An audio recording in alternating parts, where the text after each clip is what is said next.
Assalamualaikum warahmatullahi wabarakatuh.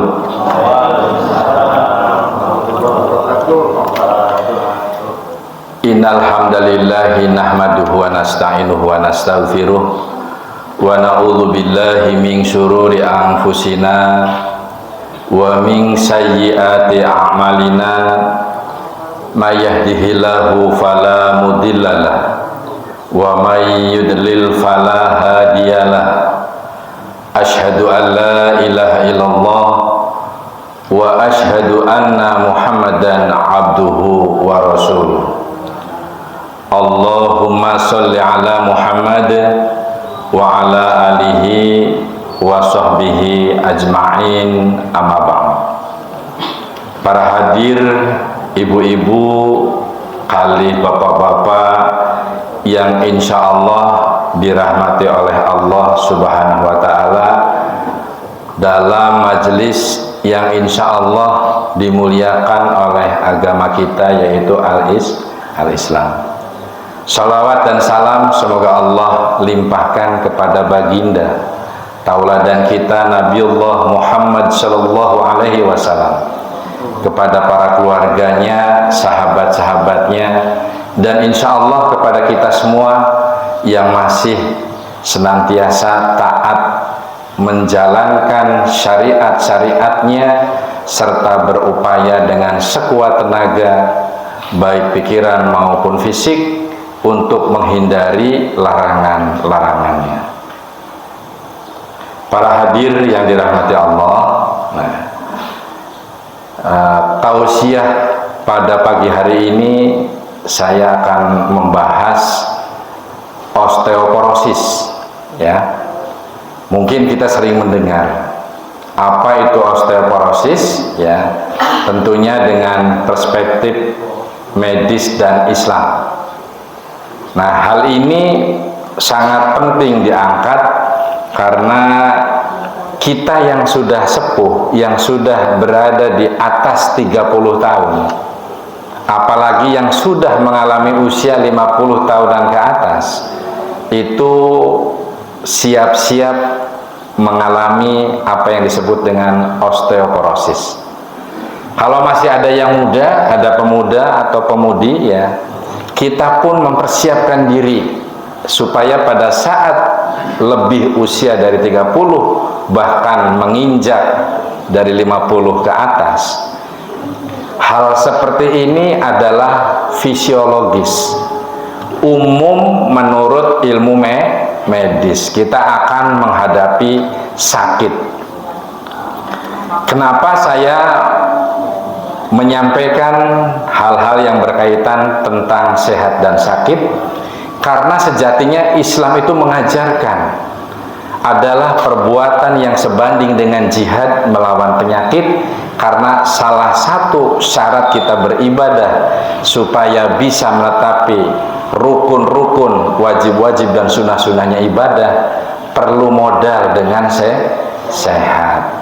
Namun sebelum kita cerita tentang osteoporosis, sebagai kata pengantar, penyakit zahir, ada yang mengatakan, bahkan ini adalah ulama besar di Indonesia, mengatakan bahwa penyakit zahir itu hanya berbahaya untuk dunia. Beliau berpendapat bahwa penyakit zahir, misalnya kanker, ya, tumor atau hipertensi dan kencing manis, tidak bakal menyebabkan kita masuk ke dalam surga atau neraka. Nah, tetapi mudah-mudahan setelah kajian ini ternyata penyakit zahir ini berkaitan dengan urusan akhirat, ya. Nah, ini satu contoh. Teori beliau mengatakan di negeri akhirat, ketika ada orang yang masuk neraka, kata malaikat Malik tidak mungkin bertanya, kenapa kamu masuk neraka? Kemudian si fulan menjawab, aku masuk neraka karena penyakit kanker, aku ke neraka karena penyakit darah tinggi. Ini nggak ada ceritanya. Namun setelah ditelisik, ini mudah-mudahan Pak Saifuddin juga nanti menemukan, ya, ternyata penyakit zahir ini ada kaitan dengan sakit yang bersifat psikis. Coba kalau kita kaitkan secara ekonomi, secara hal-hal yang lain, orang dalam kondisi sakit, ya, misalnya osteoporosis nanti ya, ini biasanya timbulnya pegel, sering merasa lelah, mau berangkat pengajian tuh aras-arasan. Sementara ngaji menuntut ilmu adalah sebuah kewajiban. Ini berarti penyakit zahir ada kaitan dengan akhirat. Nah, ini tidak setiap teori ya itu betul adanya ketika tidak dikaji, tidak disandingkan dengan ilmu-ilmu yang lain. Itulah hebatnya Al-Quran, ya.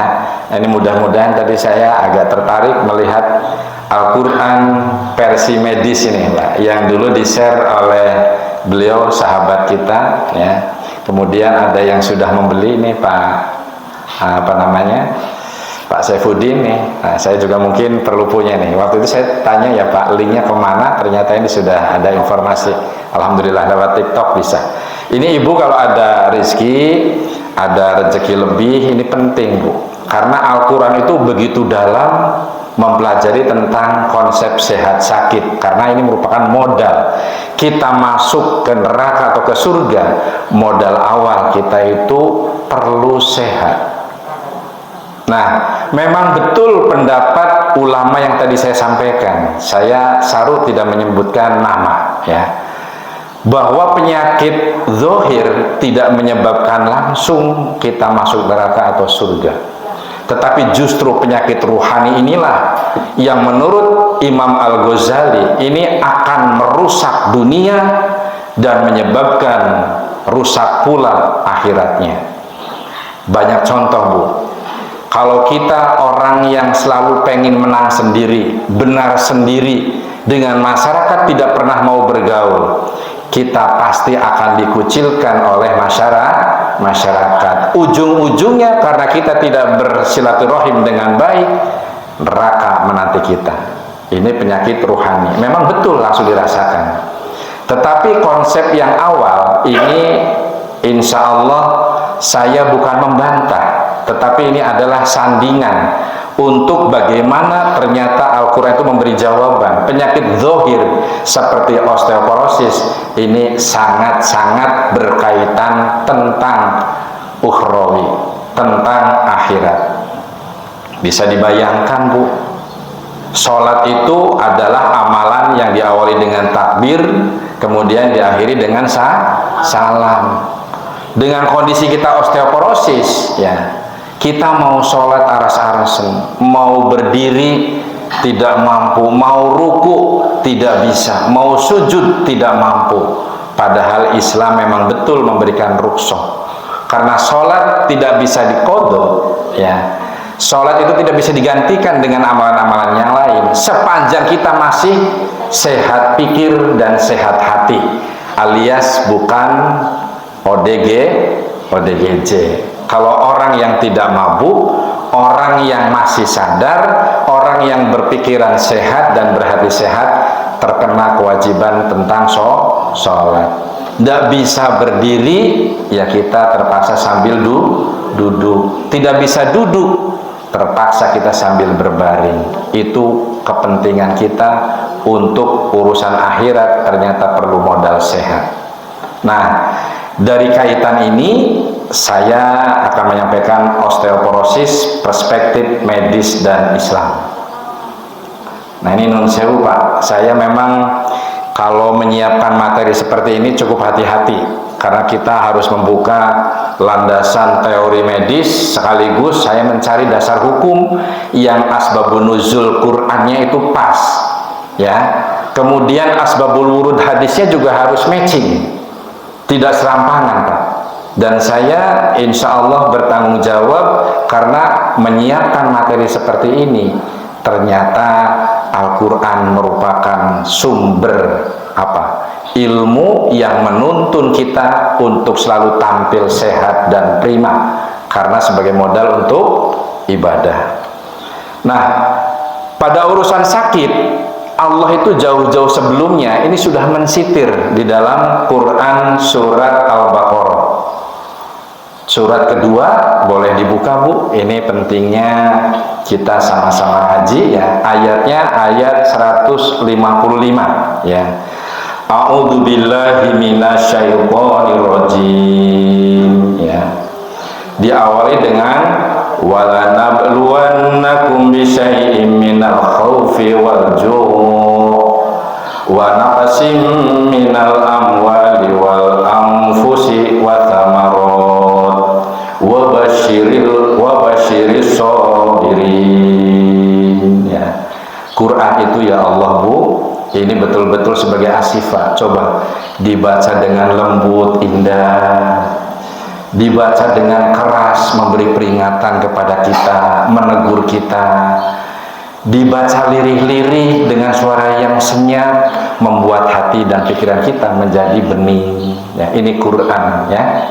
Nah, kata Allah di dalam ayat ini mengatakan, dan kami Allah pasti akan menguji kamu dengan sedikit ketakutan. Ketakutan kita besok umur 45 tahun ke atas kena osteoporosis. Ketakutan setelah kita masa muda pintar berbisnis, setelah tua karena penyakitan berbisnisnya jadi menurun. Kita diberi ketakutan ya. Sedikit ketakutan saja kadang-kadang bisa menggeser konsistensi atau ketebal tipisannya iman kita. Kemudian ketakutan apa lagi? Ketakutan kelaparan. Kita selalu membeli investasi dengan dalih kasih sayang terhadap anak cucu gitu ya, sampai lupa dengan negeri akhirat. Sawah ladang yang melimpah, mobil yang banyak, kendaraan-kendaraan pilihan menjadi koleksi. Masuk rumah saja, sebelum masuk rumah, Masya Allah, di depan rumahnya itu koleksi dari mulai tanaman yang mahal, dari mulai burung, binatang, dia kumpulkan, sementara dia lupa dengan kewajiban aqimis sholat wa atuz zakat. Banyak orang yang sekarang sodakohnya rajin, infaknya rajin, itu kewajibannya zakat lupa. Maka petugas lazismu bukan hanya menerima, datangi para agnia, bantu cara mengeluarkan, cara menghitung, dan cara mentasarufkan. Kemudian jujur pula dengan kewajiban seorang amil. Orang mengampani, mentasarufkan, setelah itu selesai, laporannya dibuat. Ini loh Bu, perolehan zakat sekian, dari si A, si B, si C sekian, ditasarufkan kepada siapa? Amil ya. Kemudian fuqara wal masakin, gharim ya, kemudian fisabilillah, dan seterusnya asnaf yang dijelaskan di dalam syar'i. Nah, bukan hanya ketakutan kelaparan saja, dia takut dengan tabungan-tabungan, apalagi sekarang lagi trennya Bu ya, tabungan angka, tabungan emas ya, Pegadaian promo, BRI promo, semua promo ya. Ini adalah dunia hedon, tentang urusan dunia. Tapi lupa tetangga kita ada yang susah, sahabat kita yang sangat sulit untuk memperoleh beras yang besok mau dinanak nasi, sahabat kita, tetangga kita kesulitan mencari lauk pauk, mau berbuka puasa bingung dengan apa yang akan dimakan untuk bekal berbuka dan sahur.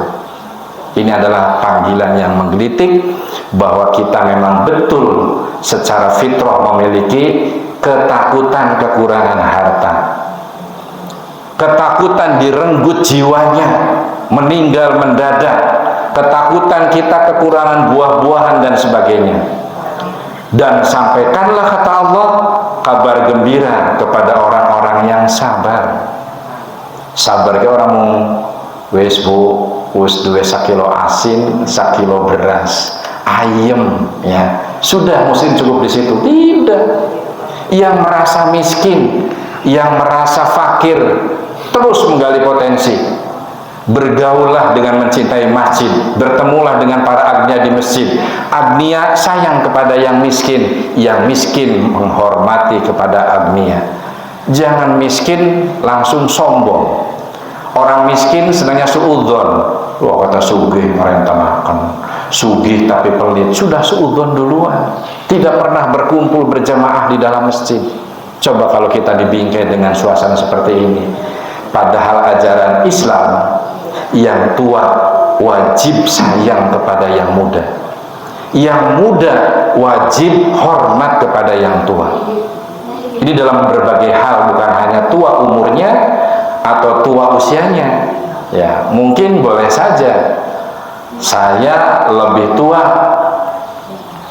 usianya ketimbang Mas Irwan misalnya.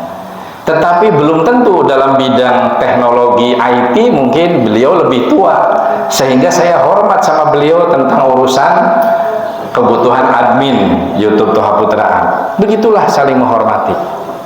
Baik, kita lanjut. Bukan hanya berhenti di ayat 155. Nah, ini ketakutan kita menghadapi penyakit itu, ternyata Allah juga memberikan sindiran-sindiran, ya. Alladzina idza asabathum musibah qalu inna lillahi wa inna ilaihi raji'un. Ya, yaitu orang-orang yang apabila ditimpa musibah, ibu bapak, mereka selalu berkata, mereka selalu merasa inna lillahi wa inna ilaihi raji'un. Sesungguhnya kami milik Allah dan hanya kepadanya lah kami akan dikembalikan. Yang fakir, saya datang dari Allah. Dengan kefakiran ini, dengan miskin ini, semoga menjadi wasilah saya taat terhadap Islam.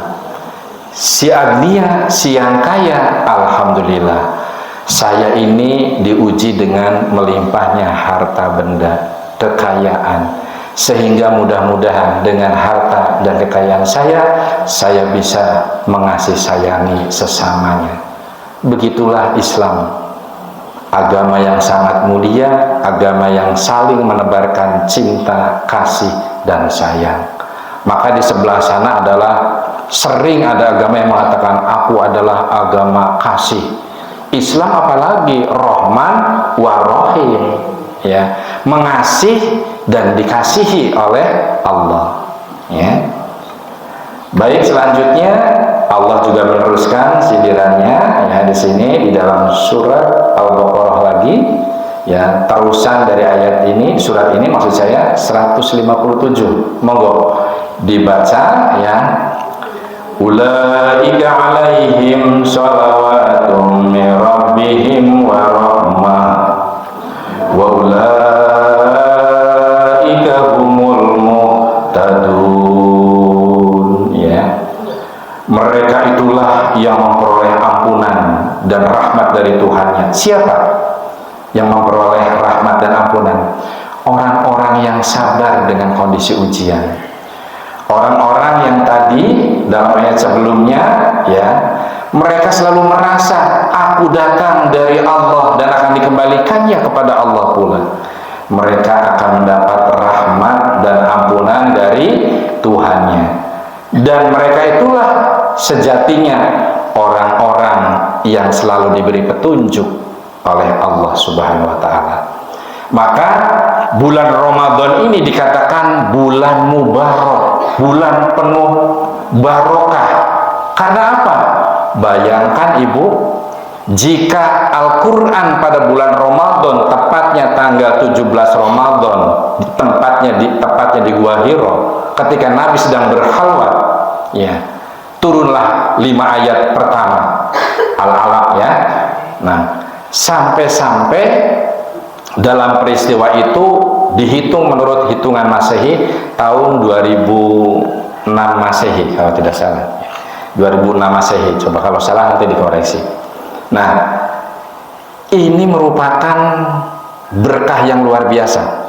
Seandainya Al-Quran tidak diturunkan pada bulan Ramadan, insya Allah perjalanan jahiliyah mungkin masih terasa oleh kita. ketika terlahir seorang anak perempuan atau kaum Hawa, maka nasibnya sangat mengenaskan. Dibunuh hidup-hidup dan dikubur hidup-hidup.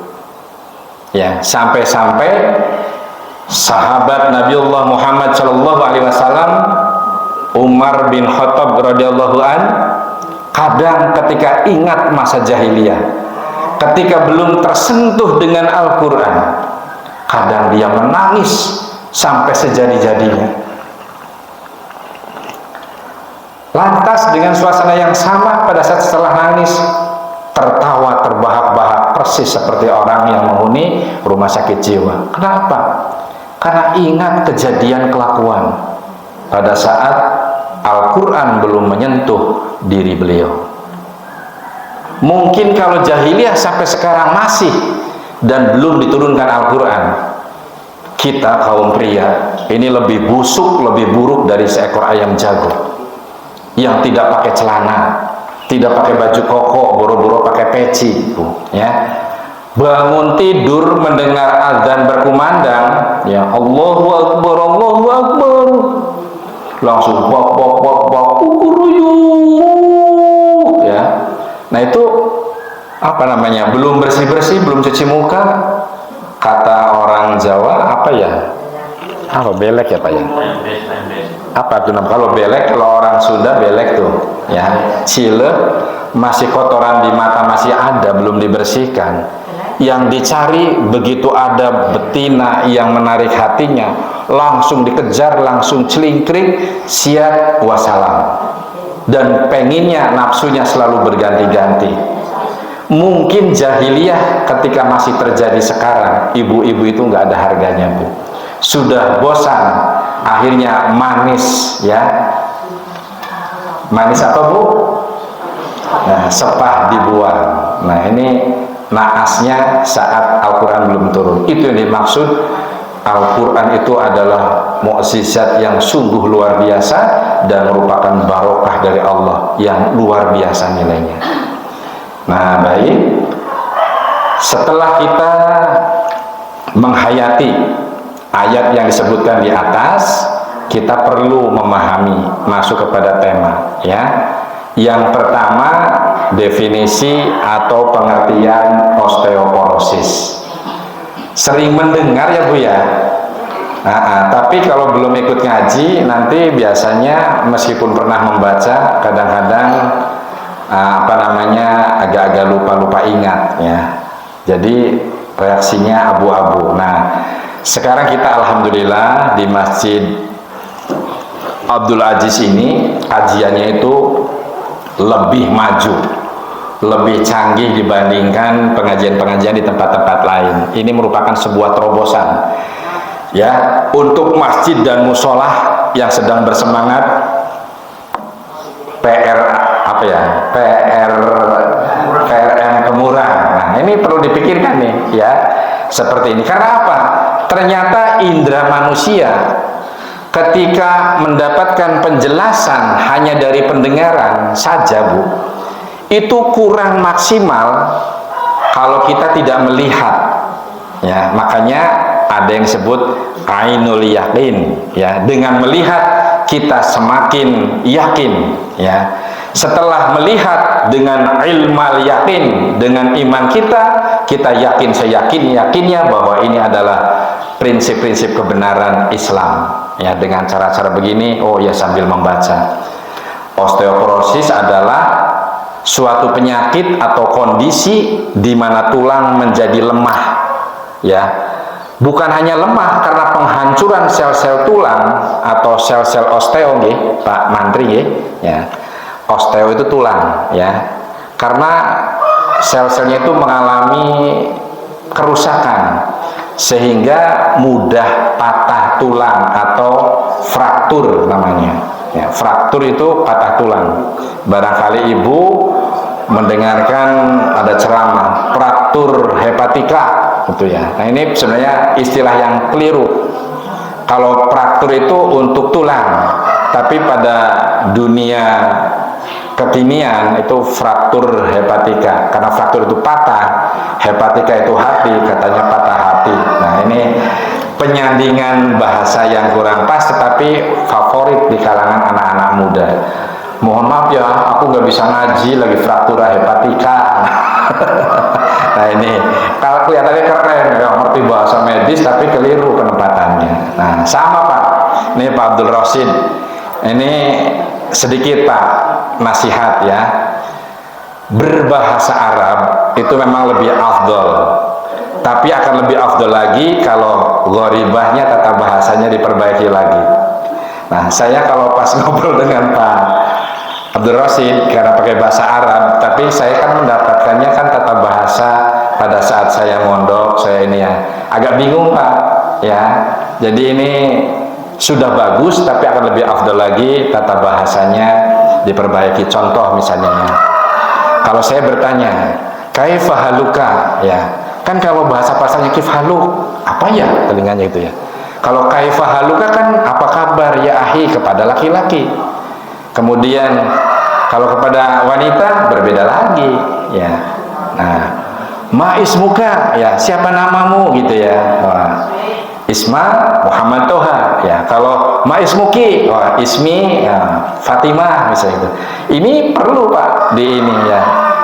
Memang sejatinya Islam itu menghadirkan Al-Quran dengan bahasa rumpun Arabiyah dan berbeda dengan pasaran bahasa Arab pada umumnya ya. Coba kalau nanti pada saat kita umroh dan haji, ngomongnya orang Arab sana pakai bahasa pasaran Pak, kita agak kesulitan, makanya harus memahaminya agak lama dulu. Waktu kemarin SMS, Pak ini ya, saya ini maksudnya Pak Abdul Rosid Maponggi, oh ya takraba-raba, oh ini maksudnya. Nah memang ini sudah terobosan baik, pembiasaan kita berbahasa Arab karena menghormati Al-Quran berbangsa rumpun Arabiyah ya. Tetapi bukan menjadi kewajiban pula kita berkata-kata, bersosialisasi, lihat orangnya. Jangan-jangan orang yang diajak bicaranya kurang mampu berbahasa Arab, tetapi dia alim dengan ilmu Al-Quran dan hadis ya. Karena ukuran dia faham atau alim itu bukan mampu berkata-kata dengan bahasa Arab. Saya kemarin pernah diskusi dengan salah satu kiai, karena menyampaikan keliru, akhirnya saya ingatkan, Mas Kiai mohon maaf, nanti koreksi, tapi ini barangkali masuk gibah, nggak diceritakan.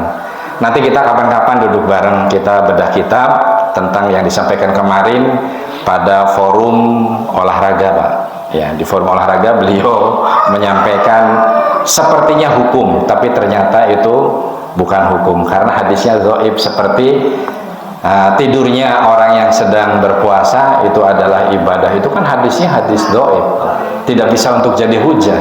Nah itu sering dimasyhurkan oleh kalangan-kalangan mereka. Nah kalau kita jujur Bu, ini ada pernyataan di hadis seperti ini, tapi hadisnya dhaif ya, tidak bisa jadi untuk hujah. Namun ada keterangan yang semacam dengan ini adanya di dalam Quran. Nah itu baru ada penjelasan, kita berarti jujur dengan ilmu. Baik, itu sedikit aja sebagai selingan. Nah kenapa mudah patah? Karena sel-sel tulang kita itu semakin berusia sepuh, semakin pada rusak. Hati-hati kalau kita kepleset, kita jatuh, mudah patah tulang. Dan gejala osteoporosis Bu, ini kadang-kadang tidak menimbulkan rasa, tidak menimbulkan nyeri. Ada Bu ya, sehingga kita tidak menyadari kita sedang mengalami osteoporosis. Nah, fraktur atau patah tulang itu biasanya sering terjadi pada pergelangan tangan akibat kesleo, salah posisi ya. Kemudian tulang belakang, tulang belakang itu bisa dari tulang rusuk bagian belakang karena kita tidur, bangunnya langsung mendadak karena kaget, itu bisa patah tulang. Patah tulang pinggul, dan yang sering lagi, yang sering-sering disebut orang tidak bisa jalan terus bongkok, katanya saraf kejepit. Nah istilah yang kadang-kadang tren tetapi sering diselewengkan. Padahal adanya kompresi intervertebralis, di tengah-tengah tulang belakang itu ada bantalan. Semakin tua atau kita pekerja berat, bantalan itu keplenyet gitu ya, akhirnya menipis sehingga bantalan itu tidak bisa memberikan elastisitas untuk bergerak. Maka kalau kita bergerak sering sakit bagian punggung bawah atau boyok. Nah, itu berarti waspada dengan osteoporosis. Nah, ini secara fisiologis, secara umum ya, wajar setelah usia 30 tahun ternyata sudah mulai mengalami penghancuran tulang. Nah, dibandingkan dengan pembentukan tulang itu sendiri, meskipun kita makannya setelah umur 30 tahun banyak kalsium dan banyak vitamin D. Nah, pembekalan ini mestinya harus dari sejak awal, sejak dini, sejak anak lahir, dari mulai bayi, balita, dan masa tumbuh kembang sampai di usia 12 tahun. Itu penting buat ibu-ibu yang menyusui nanti ini. Nanti sampai ke sana. Ini materinya banyak ini. Nah, mungkin nanti ya Bu ya, kalau kebagian tanya jawabnya mungkin perlu ada, tapi kalau tidak ada, yang penting ini pemahamannya dulu ya Bu ya. Nah, terutama pada ibu-ibu ini ya, setelah menopause ngertos nggih? Setelah fase usia berhentinya tidak menstruasi, itu namanya menopause. Nah, menopause gitu ya. Nah, itu akan sering mengalami penghancuran tulang secara alamiah atau proses degeneratif yang menyebabkan osteoporosis. Nah, kita supaya lebih mengenal lagi ya, supaya kita kenal dengan apa yang namanya osteoporosis, kita perlu membahas juga tentang faktor risiko serta bagaimana cara mencegah. Ini tinjauan medis ya Bu ya.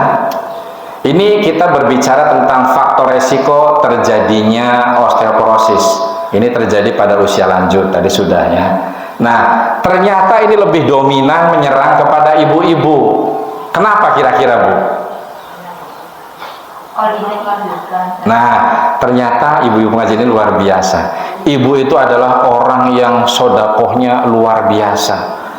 Bukan hanya nyawa yang dipertaruhkan ketika melahirkan, tetapi tulang pun dibagi kepada anak yang dilahirkan. Sehingga kalau suami tidak sayang kepada istri, ini kebangetan ya. Maka dalam hal ini ya, suami itu diberi tanggung jawab memberi nafkah dan harus sayang lahir batin kepada istri. Jadi kalau suami tidak sayang, tidak memberi nafkah kepada istri, besok tanggung jawab. Setelah di akhirat, mari ber-SMS, betul apa tidak? Ya, ber-WA apa tidak dengan Pak Haji Toha? Betul enggak? Saya dulu dikatakan oleh Pak Toha itu, saya tidak sayang sama istri, tidak pernah memberi nafkah kepada istri, baik nafkah lahir maupun nafkah batin gitu ya. Itu besok akan bertanggung jawab di akhirat. Ya. Islam sampai mengatur demikian Bu. Tapi ibu-ibu itu bukan hanya dulang pinande. Tahu nggak dulang pinande? Bukan hanya kayak panci dan wajan, ngata-ngata, nambrak, bukan Bu. Kewajiban-kewajibannya ya.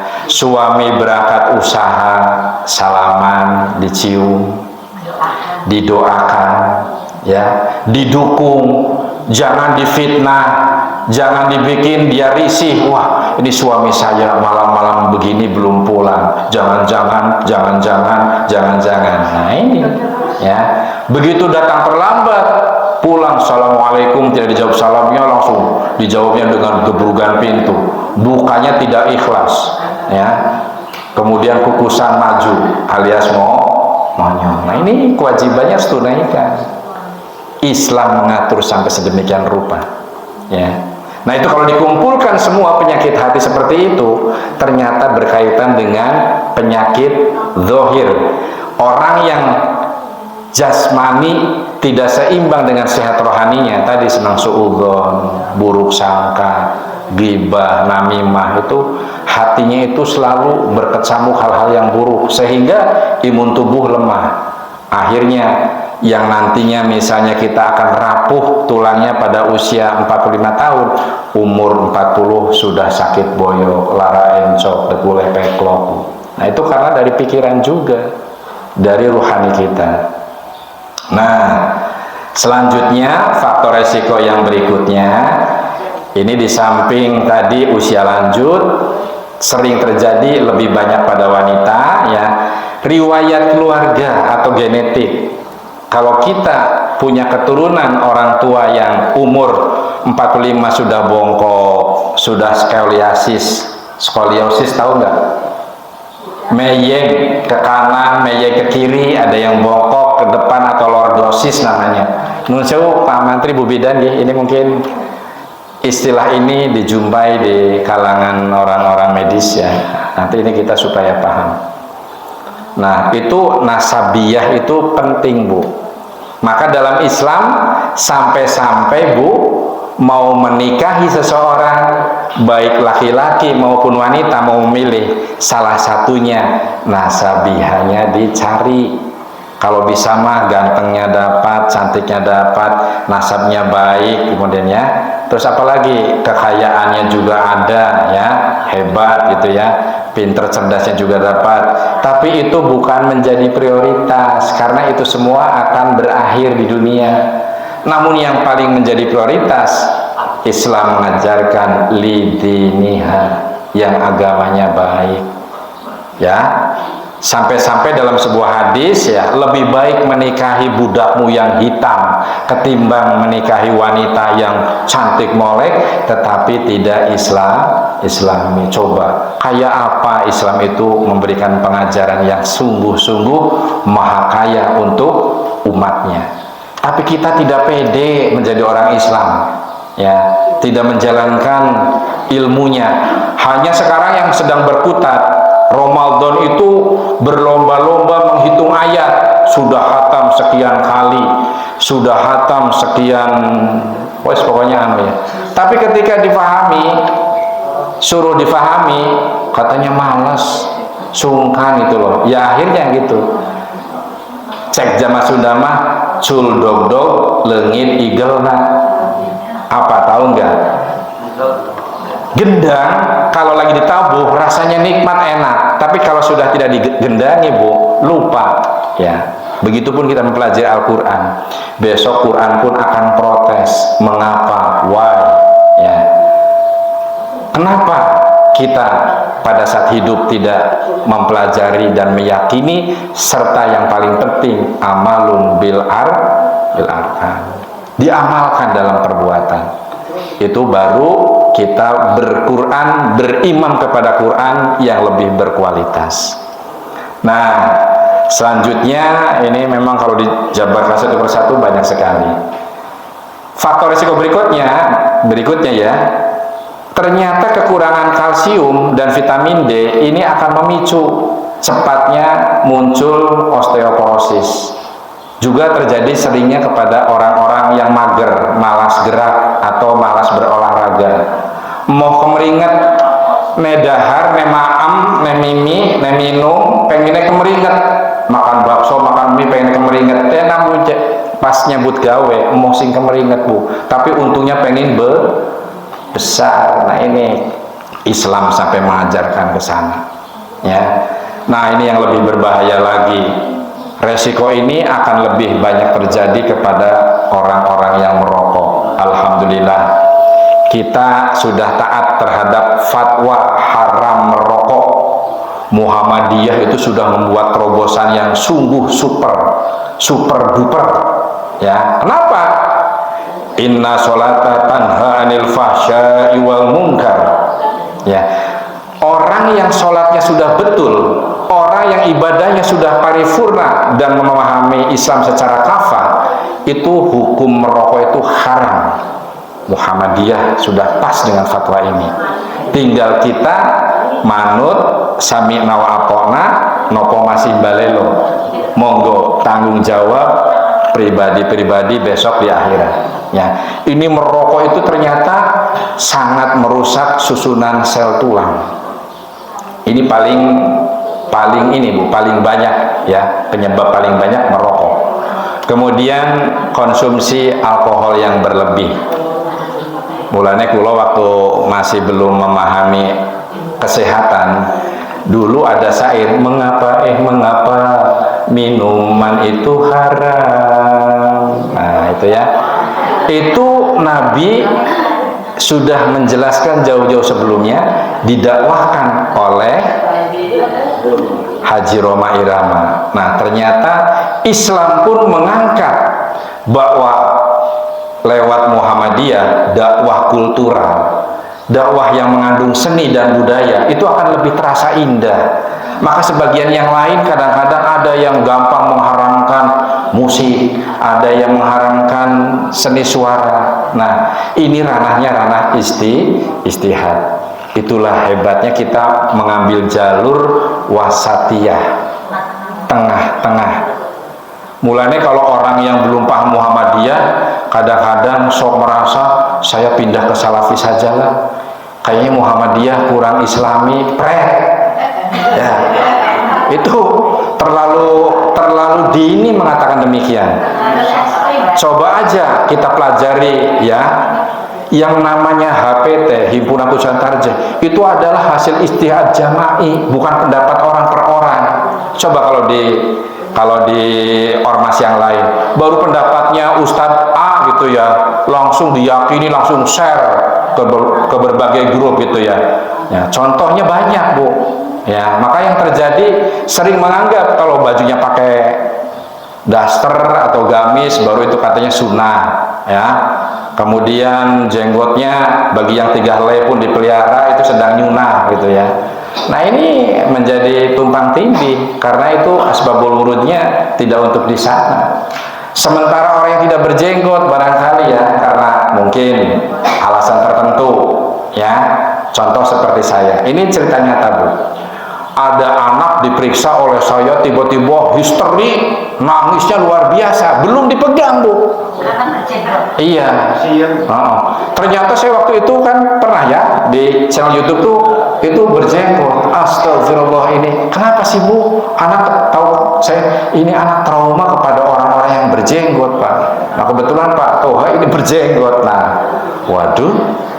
Jadi kala itu ini bukan omong-omong belaka Bu, ini kasus contoh yang nyata yang saya alami.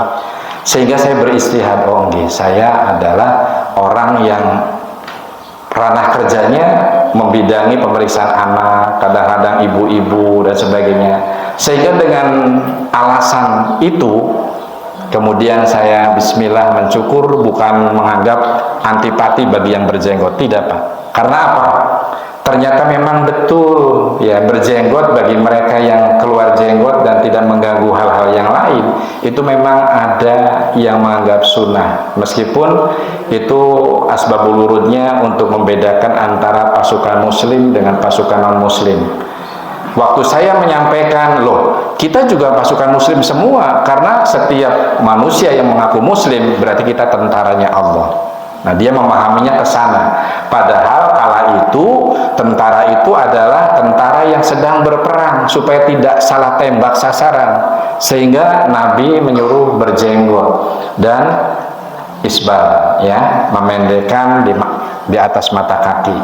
Ini kalau pendapat orang per orang menjadi hukum, ini jadi bahaya. Maka HPT itu luar biasa mencermati. Wis cerita masalah bismillah niki mboten cukup mangke, ya. Bismillah, Imam Maliki mengatakan, istilahnya ada yang mengatakan bismillahnya dianggap bukan ayat pertama dalam Al-Fatihah, ya. Ini kalau keliru mungkin imam yang lain, Imam Hambali, samar-samar menghormati pendahulunya gitu ya, wis bismillahirrahmanirrahim saja. Maka Muhammadiyah mengambil jalan tengah bagi yang memahami bahwa itu bukan ayat pertama, tapi ayat pertama mulai dari alhamdulillahirabbil alamin, ya. Nanti ayat ke-7-nya di-split, ya, jadi 2 ayat, membacanya dipisah, ada yang diwakafkan.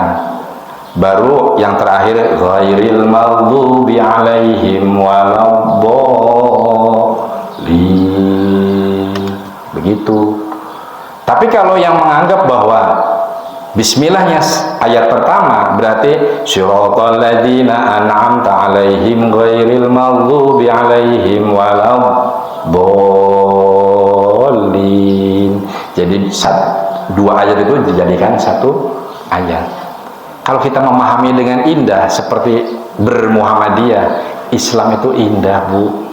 Kesufian Muhammadiyah bukan hanya fanatik di ranah-ranah seperti itu, tetapi mengamalkan dengan gerakan al-ma'un. Tahukah kamu, ya Aro'aita, tahukah kamu, yukadzibu, yang mendustakan, bidin, mengatasnamakan agama, fadzalika, maka itulah, yadu'u, yang menghardik, al-yatim, anak yatim.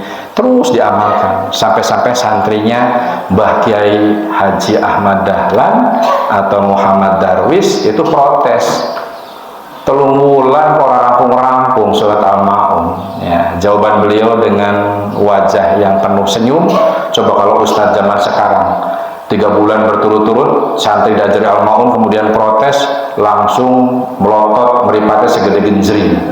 Ya, tapi beliau mencontoh Rasul Muhammad SAW sehingga diilhami dengan gerakan Al-Ma'un, menamakan organisasinya Muhammadiyah. Ya, artinya kita mengikuti ajaran Nabiullah Muhammad SAW. Jadi kalau orangnya betul-betul lempeng lurus mengikuti ajaran Nabi Muhammad, itu biasanya katonnya setitik, Bu. Semoga dengan sedikit itu menjadi pilihan. Kayak Pak Guru di kelas, pilihannya Pak Guru sama Bu Guru, sing ranking 1, 2, 3 itu mau berapa hitungan jari. Yang banyak berarti yang kurang baik. Tapi semoga sih tidak demikian, ya. Yang lain pun di luar sana mudah-mudahan bagus. Tapi jadikan perbedaan berorganisasi sebagai wasilah untuk fastabiqul khairat. Kita kurang bijak menjadi kelompok yang merasa paling indah, paling benar dan paling pinter, ya. Tapi perbedaan adalah sebuah rahmat untuk mencapai lomba-lomba dalam kebajikan. Baik, kembali kepada laptop, ya. Ini pencegahan osteoporosis niku dengan bagaimana? Satu, dengan makanan yang kaya kalsium, kemudian vitamin D. Itu dari makanan. Kemudian kita juga perlu olahraga. Berapa hadis menjelaskan tentang olahraga. Bahkan sampai ada hadis muslim yang kuat lebih dicintai oleh Allah daripada muslim yang lemah. Namun pada keduanya ada masing-masing kebaikan, ya. Nah, ini sudah disampaikan pada kajian sebelumnya. Kemudian kita juga perlu menahan berat badan, Bu. Ini saya sulit banget nih, ya. Nah, ini saya sendiri mudah-mudahan sudah berupaya, Bu. Ini Ramadan ini alhamdulillah sudah turun 3 kg, ya. Nah, ini karena kita berupaya dengan cara berbuka dan sahur yang tidak berlebih-lebihan. Nah, semoga diikuti oleh yang lain. Ini maksudnya menahan berat badan itu jangan terlalu gemuk, Bu. Ya, ini akan beresiko kalau gemuk itu. Gemarilah gaya hidup sehat. Ya, gaya hidup sehat itu bagaimana kita mengelola jasad dan rohani kita secara baik menurut tuntunan Islam yang sudah dijelaskan pada kajian yang lalu, ya. Nah, kemudian ini ada tinjauan Islam, Bu. Tadi baru tinjauan medis, ya.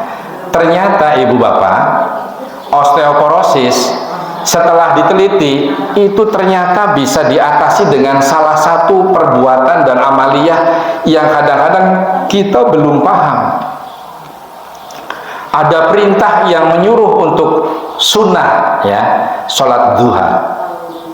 Sholat duha itu ternyata, Bu, setelah diteliti, di samping udara masih bersih, kemudian sinar mataharinya itu ada kandungan UV yang ideal, yang mampu merubah provitamin D menjadi vitamin D.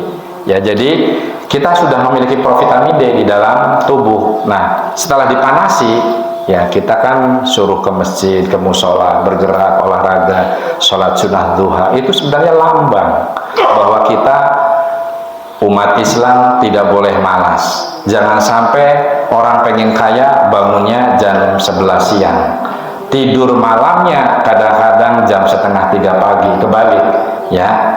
Jadi siang untuk tidur ya, malam untuk begadang. Nah ini keliru ya, karena saya yang lalu pernah menyampaikan Nabi itu paling benci kepada orang yang sering setelah sholat maghrib langsung tidur, tidak sabar nunggu isya. Ditambah benci pula kepada orang-orang yang setelah sholat isya masih berbicara seenaknya sendiri, melakukan kegiatan-kegiatan yang tidak manfaat. Nah itu tidak disukai oleh Nabi. Coba kayak apa Islam itu sampai menuntun kepada hal-hal untuk sehat. Agama mana Bu? Dicari deh ya, yang sampai sekomplit seperti ini dan keasliannya itu selalu terjaga ya. Karena apa?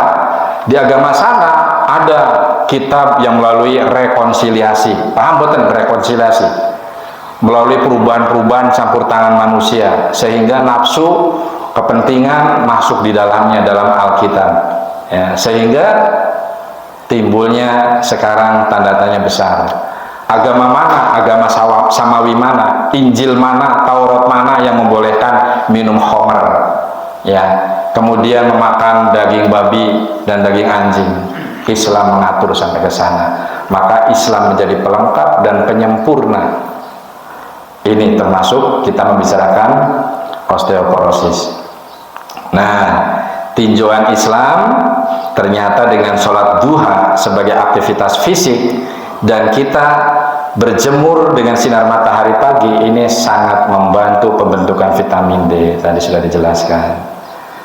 Nah ini Allah Subhanahu wa ta'ala berfirman ya, wa kulu mimma razaqakumullah ya, razaqakumullah ya halalan thayyiban wattaqullaha alladzi ya antum bihi mu'minun, dan makanlah dari apa yang telah diberikan Allah kepadamu sebagai apa? Sebagai rezeki yang halal dan baik.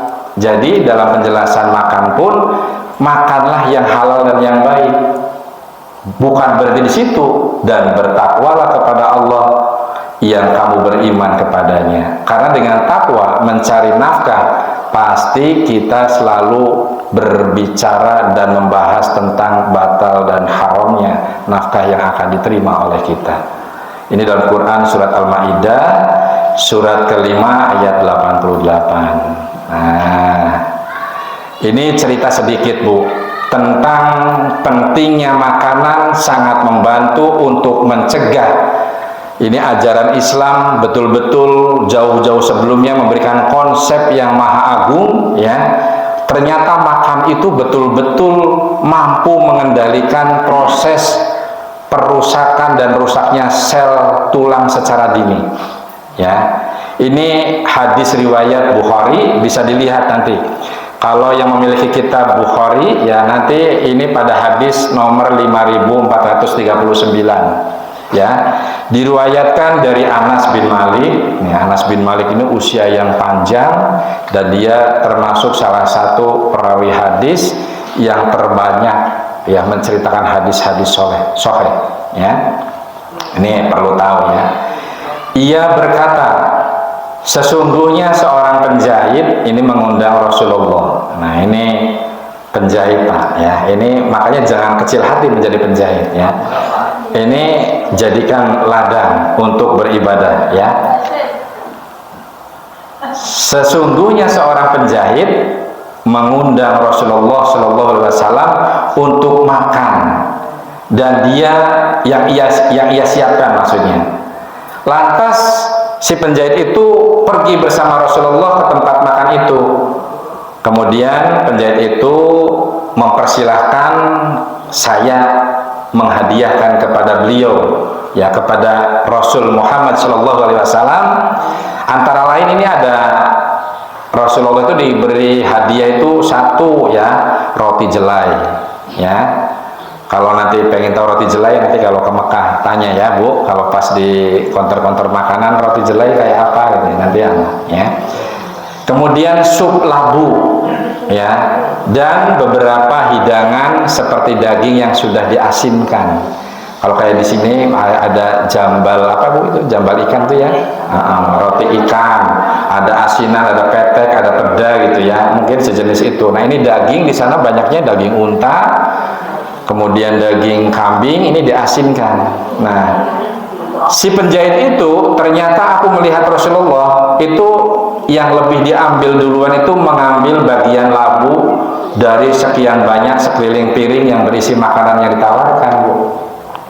Nah, milihnya itu labu. Coba kalau orang Tanjung pasti milihnya daging. Nah, ini Nabi ini memberi contoh. Ini hadis ini ternyata riwayatnya tuh harus nyampe kepada umatnya. Ternyata labu itu sangat-sangat bermanfaat untuk kesehatan. Cilakane Bu, kalau di desa saya di sana, kalau orang habis sakit atau sedang sakit, jangan makan telus atau labu yang panjang itu loh. Ini cilaka, ini tanpa ilmu ini Bu ya. Padahal itu mengandung diuretik, antioksidan yang bagus.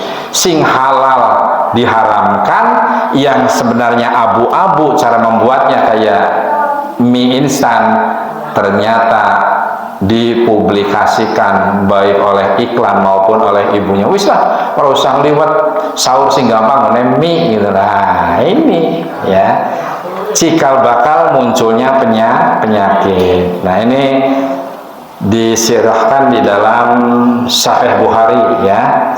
Kitabnya kitab Al-At'imah ya, pada hadis nomor 5439. Saya berusaha jujur untuk supaya memudahkan bagi yang punya kitab di rumah untuk PR nih, pekerjaan rumah. Coba di cross check betul buatan. Makanya ini penting Bu. Kalau yang bawa handphone, manfaatkan handphone untuk ibadah. Susahnya foto cekrek di zoom ya, nanti dibuka mutolaah. Betul nopo buatan ya. Hadis ini menunjukkan ternyata contoh bahwa Nabi itu senantiasa selalu memilih makanan yang halal dan bergizi ya. Jadi bukan hanya halal jasadnya ya secara syar'i, tetapi juga thayyib, baik untuk kesehatan ya. Karena mungkin Nabi sudah makan daging di rumahnya, sehingga ketika ditawari dengan berbagai macam makanan, tetap dia, oh tadi saya habis makan daging, berarti saya sekarang milihnya labu. Jangan di rumah daging, di luar ada bakso, ketemu lagi cilok, ketemu lagi comai, terus daging itu menjadi konsumsi terlalu banyak, sehingga sekarang banyak orang osteoporosis ya, yang diawali dengan cikal bakal kolesterol tinggi, asam urat dan sebagainya. Ini begitu maksudnya Bu. Nah, ini sudah dibaca tadi ya, penjelasan tambahannya. Konsep halal ini didefinisikan merujuk kepada makanan yang diperbolehkan. Tentunya di sini kalau makanan ya secara usul fikih ya minuman juga ya dihalalkan oleh syariat Islam. Sedangkan pengertian thayyib ini berarti makanan yang baik, bersih, sehat dan bermanfaat bagi tubuh. Tapi kalau kita menghukumi ayam halal atau haram? Halal. Cara masaknya Bu ya, sebelum misalnya disimpan di kulkas supaya awet bisa tahan 1 bulan, ditambah formalin, ditambah benzoatnya, dosisnya ditinggikan pengawet ininya, kemudian tambah garam supaya rada asin, semua serba ditambah dosisnya, sehingga menjadi tidak baik untuk kesehatan. Ketika dimakan, karena ini penjual ya, dijual memang awet, tapi dampak negatifnya timbul masalah, bisa diare, bisa tifus, bisa memicu terjadinya kanker dan sebagainya. Itu berarti halal secara syar'i tetapi tidak thayyib secara proses. Coba agama mana yang sampai mengajarkan sedetail itu Bu? Maka nikmat manalah yang kau dustakan? Berapa kali surat Ar-Rahman itu menyindir kita, tapi yang orang sadar-sadar kok nggak pede berislam itu loh. Kenapa nggak pede? Oh, sholat 5 waktu baik katanya bolong-bolong. Apa sih bolong? Nah, ya. Nah ini berarti kita tidak pede beragama Islam. Boro-boro menambah tiang-tiang yang lain supaya tiang agamanya kuat ya. Kan as-sholatu minaddin ya. Sholat itu tiang agama. Barang siapa yang tidak sholat berarti dia dengan sengaja meruntuhkan tiang agama. Nah supaya agama semakin kuat maka tambah tiangnya. Duha, kemudian tahajud, kemudian sholat sunnah-sunnah yang melekat kepada sholat wajib, namanya sholat apa? Pinter. Nah itu Bu, pengajian tuh harus begitu, harus dua arah ya. Nah ini tidak saya baca karena sudah disampaikan. Nah tadi saya janji pentingnya ibu-ibu paham tentang betapa manfaat ASI itu sungguh luar biasa. Tiada air susu yang lebih baik dibandingkan dengan air susu yang mantur dari ibu. Ya, maka ibu ini betul-betul surga lambang untuk anak-anaknya. Di bawah telapak kaki ibulah letak surgamu wahai anak-anak. Karena apa? ASI itu tidak gampang. Ya. Kita harus memilih makanan yang bagus, pola hidupnya dijaga, olahraga teratur, ibadahnya baik ya. Mohon kepada Allah supaya air susunya itu deres ya, supaya anaknya sehat. Nah, ini ada dalam riwayat Ahmad dan Dawud ya. Sanadnya itu diriwayatkan dari Ibnu Mas'ud radhiyallahu anhu. Beliau berkata ya, la ridha'a illa ma sadda ya, ma saddal adma wa ambatal lahma. Tidaklah dikatakan persusuan kecuali apa-apa yang menguatkan tulang dan menumbuhkan daging. Maksudnya gini Bu, ibu mampu memberi susu yang termahal, yang terhebat menurut iklan, tetapi yang terbaik menumbuhkan tulang dan menumbuhkan daging ini setelah diteliti adalah air susu ibu. Maka bagi yang punya pengalaman pada anak pertama atau sebelumnya sulit mengeluarkan air susu, maka banyak berolahraga, jaga pola hidup dan selalu munajat kepada Allah, mohon pertolongan kepada Allah. Karena kalau kita sudah berikhtiar mengobati diri ya, yang namanya penyakit tidak mesti harus demam, sakit, termasuk tidak keluar ASI ketika kita sedang menyusui, itu pun sakit namanya Bu. Maka wa idza maridtu fahuwa yasfin. Maka ketika kamu sakit, Allah lah yang menyembuhkan. Nah, itulah doa yang dituntunkan lewat Quran. Ya, selalu mohon, ya Allah, setelah saya berikhtiar, berusaha, innallaha la yughayyiru ma biqaumin hatta yughayyiru ma bi anfusihim. Lalu kita memohon wa idza maridtu fahuwa yasfin. Kemudian nanti ada doa-doa yang dianjurkan. Ada yang bisa Bu? Nah, di sini kesehatan adalah amanah Allah. Ya, jadi kalau amanah berarti harus dijaga, harus dirawat dan diamalkan seterusnya supaya kita sehat dan bahagia fi dunya wal akhirah. Nah, di situ diawali dengan ya ayyuhan nas, wahai semua manusia, kabeh sing jenenge menungso nggih ya. Qad ja'akum mau'idatum mir rabbikum wa sifaa'un lima fis sudur wa hudaw wa rahmatul lil mu'minin. Wahai semua yang mengaku manusia, sungguh telah datang kepadamu pelajaran atau Al-Quran dari Tuhanmu ya, yang menjadi apa? Menjadi penyembuh bagi penyakit yang ada dalam dada dan petunjuk serta rahmat bagi orang-orang yang beriman. Nah, masih ada waktu nggak? Sedikit lagi Pak. Ini mungkin ya, ini terakhir ya, apa ya terakhir ini. penata laksanaan atau pengobatan ini memang ranahnya untuk ranah para ahli ya Bu, tapi kita perlu tahu ya, kalau kita berobat ini dapat obat ini sebenarnya untuk apa sih? Seperti Mas Haji Saifuddin kalau dapat berobat tuh cerdas Bu, paniki kulo angsal ranitidin misalnya ya, niki ranitidin anu nggih Pak sebelum makan itu loh, gitu ya. Oh nggih, karena itu untuk menyiapkan supaya menekan keluarnya yang lebih banyak asam lambung daripada umumnya. Betul, itu karena kita perlu ilmu, obat pun kita perlu paham ya. Nah ini tinjauan medisnya ya, pengobatannya begini Bu.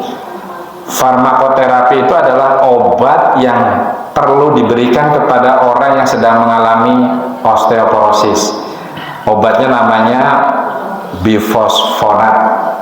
Nah berarti ibu nih, ibunya punya putra dokter, nanti tanya ya Bu ya, kalau ini di foto, Mas dokter ini betul mboten niki bifosfonat kok ini pantas untuk ibu gitu loh. Oh, nanti Mas dokter insya Allah, oh ibu ini bagus untuk ibu karena pada usia lebih dari 45 tahun setelah menopause itu terjadi kerusakan tulang, maka obat ini direkomendasikan atau diresepkan ya, bifosfonat.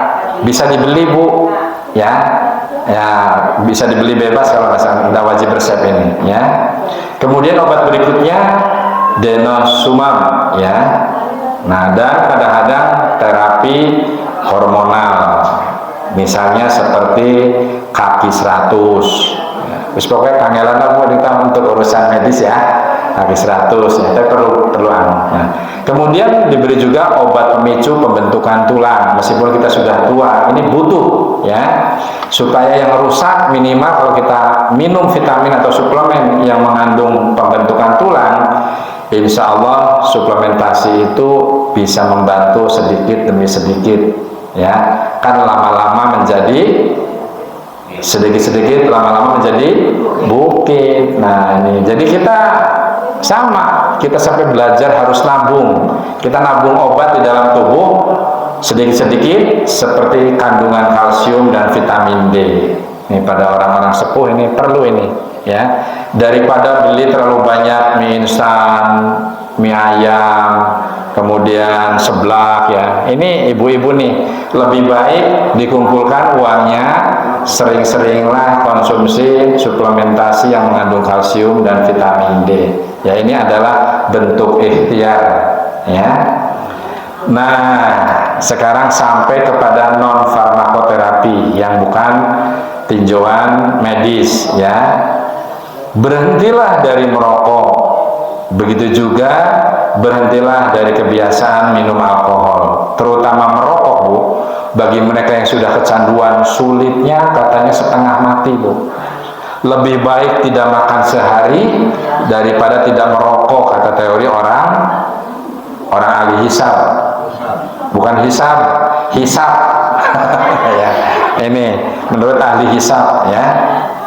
Nah tapi yang namanya sulit, ternyata Islam mengajarkan tidak serta-merta sulit itu tidak dengan bisa dibebaskan dengan cara bersabar, berserah diri kepada Allah, mohon pertolongan supaya bisa pelan-pelan berhenti dari rokok. Maka kita berbahagialah Bu, berjamaah lewat Aisyah, lewat Muhammadiyah, ini sering mengambil terobosan-terobosan hukum secara jama'i, bukan pendapat orang per orang. Nah sekarang tinjauan pengobatan berdasarkan ilmu Islam. Ternyata Ibu ya, ini bahan alami seperti habatus sauda ya, jahe, gula aren, kemudian rumput laut. Tanaman tradisional ini seperti kelor, kunyit, seledri, daun salam, dan air zam-zam sebagai pelarutnya. Ini sangat-sangat bermanfaat untuk menjaga kesehatan, wabil khusus untuk menekan timbulnya osteoporosis. Ini ada beberapa yang Bu? Ada yang kurang, saya tambahin tadi ada salam, kemudian ada habatus sauda, karena ini adalah yang saya ambil satu literasi, ternyata saya buka literasi yang lain, ternyata ada penambahan temuan-temuan terbaru, ternyata Habatus Sauda ya. Jinten sih kados nopo nggih Pak? Tuh jinten juga masuk di situ Bu ya. Terus daun salam. Nah, itulah Islam sampai mengajarkan di dalam dunia ketabiban ya, yang dulu diprakarsai dengan tokoh kesehatan dunia Islam Ibnu Sina ya. Meskipun ada sebagian ulama berpendapat beliau katanya berafiliasi dengan Syiah. Nah, tetapi kalau dalam ketentuan imam apa ya, ilmu maksudnya, ada ini hadisnya dhaif apa enggak ya Pak ya? Utlubul ilma walau bisin. Itu dhaif juga ya. Nah, tapi kalau kita merujuknya kepada hadis disandingkan dengan hukum menuntut ilmu, itu wajib bagi muslimah dan muslim laki-laki. Nah, itu tidak berbenturan, tetapi kita tetap menggunakannya yang sahih sebagai hujah, sehingga ilmu dan peradaban baru ya tentang antum a'lamu bi umuri dunyakum, maka ini menjadi landasan utama dalam dunia istihad dalil-dalil kesehatan. Sampai di situ nggih, paham nggih? Nah, bukan hanya ikhtiar dalam hal mencari bahan atau obat, ternyata doa dan niat, usaha menyembuhkan disertai doa kepada Allah, niat untuk ridho Allah untuk menyembuhkan penyakit kita, ini menjadi prinsip di dalam Islam ya. Nah, contohnya kita sering menghafal ada hadis-hadis yang disarahkan untuk berdoa ketika kita sedang menengok orang sakit. Itu berarti Islam mencermati, menyoroti betapa pentingnya unsur doa hadir di dalam kondisi kita sedang sakit. Nah, selanjutnya prinsip syariat, kita sebaiknya memilih gunakan obat halal dan mubah. Contoh begini, kenapa ada obatnya halal boleh dan yang mubah pun boleh? Ini ranah ijtihad lagi. Obatnya halal, kemudian yang memberikannya pun orangnya orang muslim. Ketika mau membuat resep, diawali dengan Bismillahirrahmanirrahim, dengan berlindung kepada Allah, a'udzubillahi minasyaitonirrajim ya. Tulislah resep ya, mohon kepada Allah untuk kesembuhan orang yang sedang diresepkannya. Itu prinsip-prinsip obat yang halal dan datang dari orang yang mengobati yang halal secara syar'i. Yang mubah yang seperti apa? Goleti dokter muter-muter kayak obat nyamuk, ternyata sih bisa ngobati orang Buddha, orang Hindu, tetapi obatnya setelah dilihat dari bahannya tidak haram. Nah, ini paham ya Bung Ye? Tapi yang menjadi prioritas, maka berobatlah ke tempat-tempat, misalnya kita punya klinik Ibnu Sina, PKU Muhammadiyah. Jangan cari-cari yang lain dulu. Setelah di situ tidak ada, kemudian carilah dokter-dokter yang muslim. Setelah dicari dokter yang muslim banyak Pak, tapi muslimnya ada muslim KTP, ada muslim abal-abal. Carilah muslim yang tulen tempat berobat kita, berkonsultasilah dengan beliau.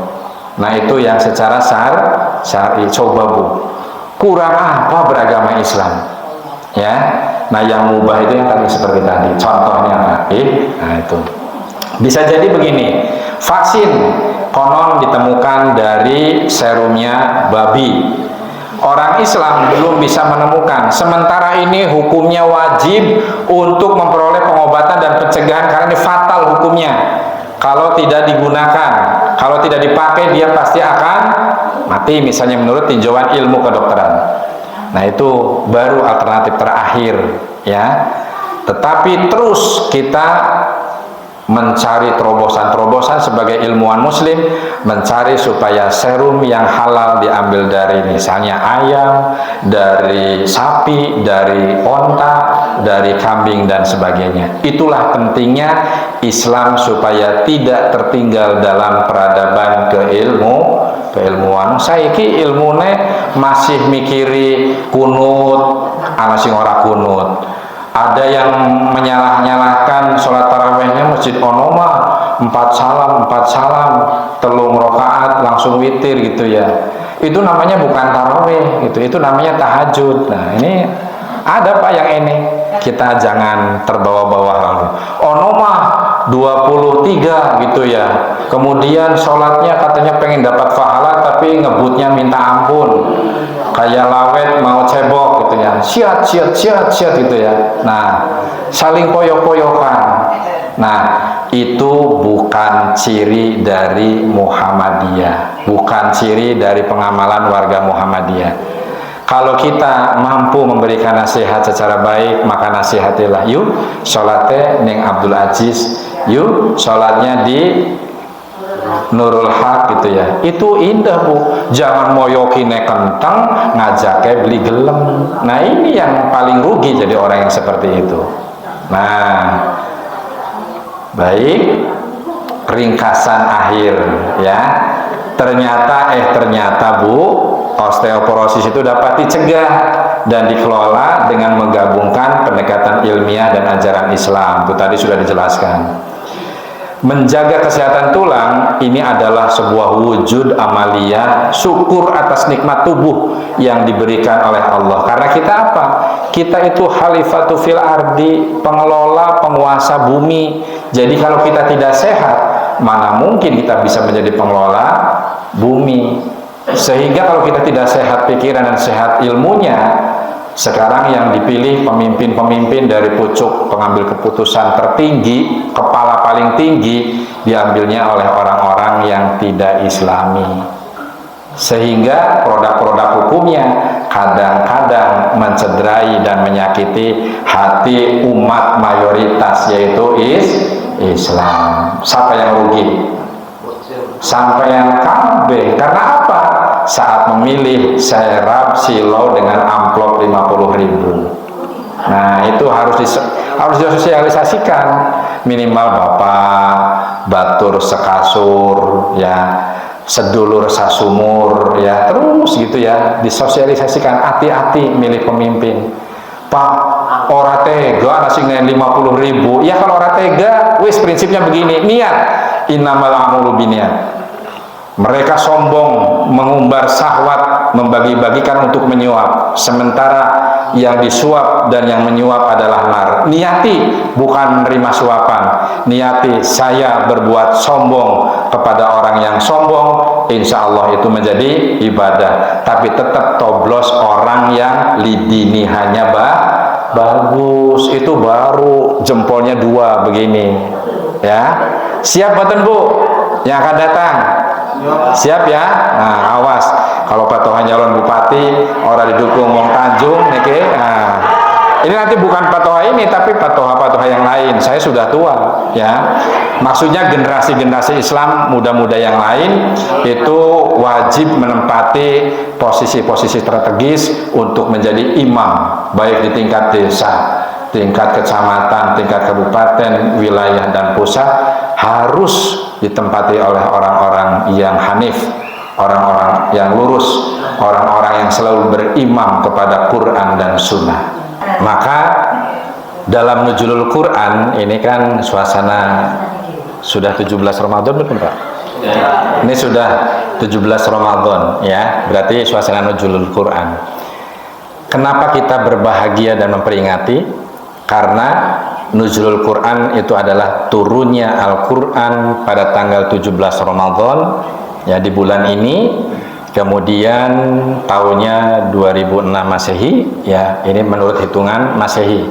Nah ini merupakan bulan barokah yang dimana kita hidup di dalam bulan itu, maka wajib berpuasa.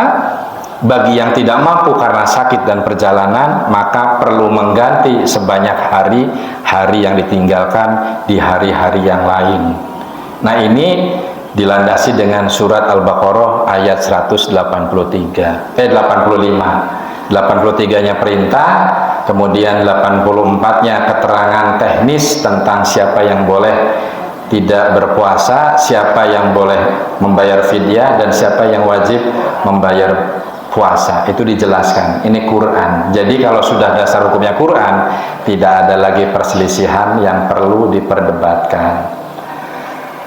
Itu saja yang bisa saya sampaikan. Namun sebelum kita tutup, mari kita sama-sama berdoa di dalam hati kita masing-masing, doa yang relevan untuk menghindari diri dari yang namanya penyakit, dan kita pun perlu mendoakan sahabat-sahabat, saudara-saudara kita yang sakit, ya. A'udzubillahi minasyaitonirrajim. Bismillahirrahmanirrahim. Allahumma rabban nasi adkhil bil ba's asfa anta syafi la shifa illa syafa'uka shifaan la yughadiru saqama. Ini doa ini cukup populer, hadis riwayat Sahih Muslim. Jadi Sahih ya, Mas Ustaz. Nah, ini nomornya pada nomor 2185, dan juga Sahih Bukhari ini terdapat pada nomor 5743. Ya, artinya, ya Allah, Tuhan manusia, hilangkanlah penyakitnya, sembuhkanlah dia. Engkaulah yang maha menyembuhkan. Tidak ada kesembuhan melainkan kesembuhan-Mu, kesembuhan yang tidak meninggalkan penyakit. Itu adalah doa yang paling baik di antara kita, meski kita kadang dipisahkan oleh jarak yang jauh, dipisahkan oleh kesibukan-kesibukan yang sangat mengikat, dijauhkan dari jarak yang tidak dekat. Tetapi jadi seorang muslim boleh jadi jauh di mata, tetapi dekat di doa. Barangkali ada salah-salah penyampaian, salah-salah kata, dan salah-salah kalimat. Saya sadar betul manusia biasa yang banyak kekurangan dan kealfaan, serta mudahnya tergelincir kepada hal-hal yang dosa. Mohon dengan tulus untuk dimaafkan yang seikhlas-ikhlasnya. Nasrul minallah wa fatun qarib wa basirin mu'minin. Assalamualaikum warahmatullahi